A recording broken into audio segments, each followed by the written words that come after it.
भगवान पर विश्वास की सत्य कहानी।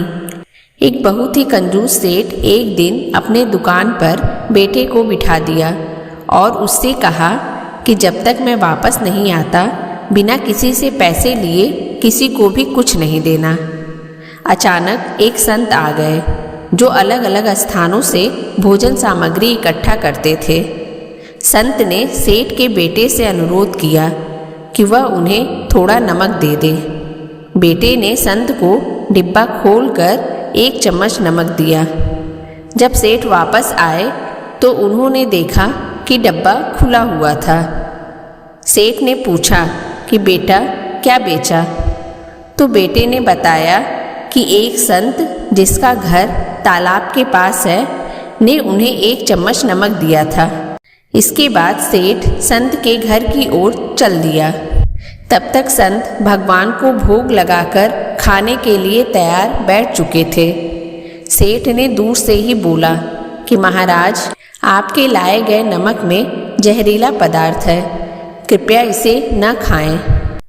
संत जी ने कहा, सेठ जी, मैंने नमक को भोजन में मिला दिया है और प्रभु को भोग लगा दिया है, इसलिए अब मुझे भी खाना जरूरी है।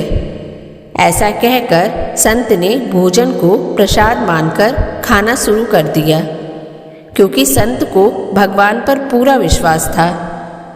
सेठ जी के होश उड़ गए, क्योंकि नमक के डिब्बे में छिपकली मर गई थी और वे रात भर वहीं बैठे रहे। सेठ के मन में उस समय यह ख्याल था कि अगर संत को कुछ हो गया तो उसकी बड़ी बदनामी हो सकती है।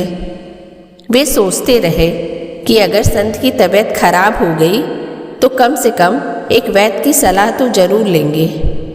सोचते सोचते उन्हें नींद आ गई। सुबह की तरह संत जल्दी उठे और नदी में स्नान करने लगे। सेठ जी ने पूछा, महाराज, तबीयत ठीक है ना?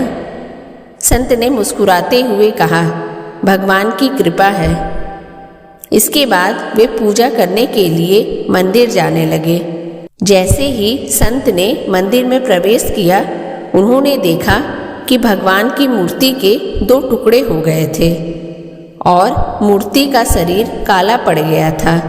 यह सब देखकर सेठ को सब समझ में आ गया कि भक्त के अटल विश्वास के कारण भगवान ने भोजन के रूप में जहर को स्वयं ग्रहण कर लिया और अपने भक्त को अच्छा भोजन दिया।